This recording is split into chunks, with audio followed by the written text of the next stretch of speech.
What are your thoughts on, because I know you came from the Bernie movement, what are Yes. your thoughts on Bernie Sanders and some of the members of the squad choosing to endorse Joe Biden? Jamal Bowman said recently at an event in DC that we have to drag this guy over the finish line. And my question was, why do you have to drag him? Why not just choose someone else?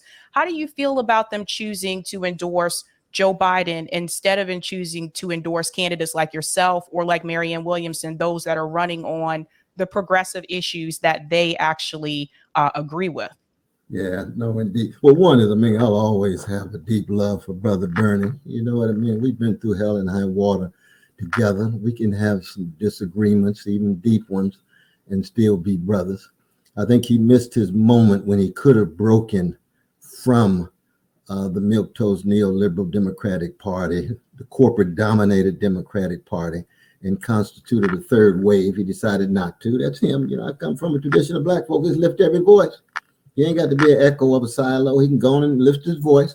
I can hear the voice and say, well, no, I ain't going that way. I'm not going that way, Brother Bernie. That's not me. Like we fought against BDS in regard to Israel and Palestine. He was against it. I was for it. We worked together. We argued over and so forth. Reparations. I was for reparations. He was against it. We struggled over it together and still were able to come together and be forces for good. But I think they're wrong. I think that I was in their same position when I defended Biden because I thought at that time that the fascist takeover would shatter any possibilities for democracy. But then I began to rethink. I reread Glenn Ford, and I reread Brother Juma Baraka, and I reread Margaret Kimberly, and I reread a host of others saying, you don't really defeat fascism by having caretaker, milquetoast, neoliberal administration. The fascism sooner or later is going to take over if that's all you have to offer. If you can't speak to the needs of the people who are following neo-fascist Pied Pipers, then that fascism sooner or later is going to be the dominant one no matter what. And if the only argument you can put forward is, I'm not the almighty, but I am the alternative, I say, Brother Biden, get off the crack pipe, man. What you talking about? You tied to war crimes in Iraq. You tied to war crimes as one of the architects of the mass incarceration regime, which was one of the most vicious attacks on the history of black people. You tied to various crimes supporting Wall Street rather than homeowners. Don't talk about I'm the only alternative. What does that mean? That means that poor people and working people will get pushed to the margins no matter what.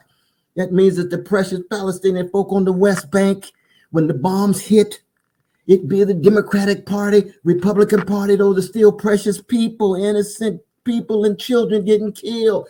That's the vantage point from which you look at what it means to be a force for good in politics, Brother Biden. But he's not alone because neoliberalism is so pervasive. We saw it in Atlanta just the other day, right? Look at all the black folk for Cop City. Look at all of them across the board.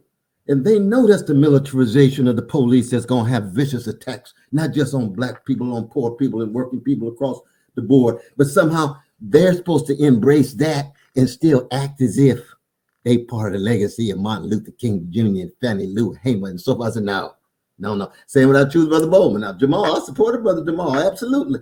But brother, if you're going to support Biden, tell the truth about Biden.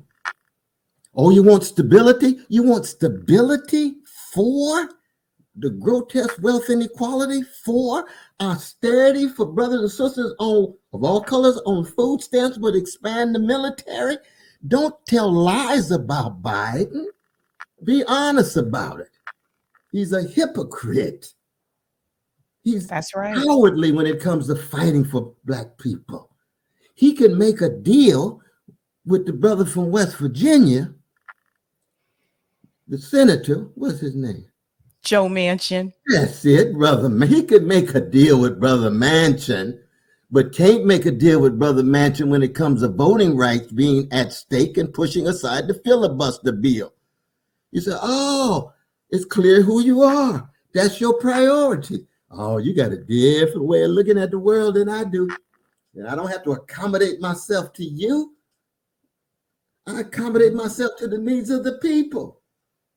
Poor people, working people. I don't care where they are, not just in the United States, around the world. That's a different kind of orientation. You see what I mean? I totally hear you on that.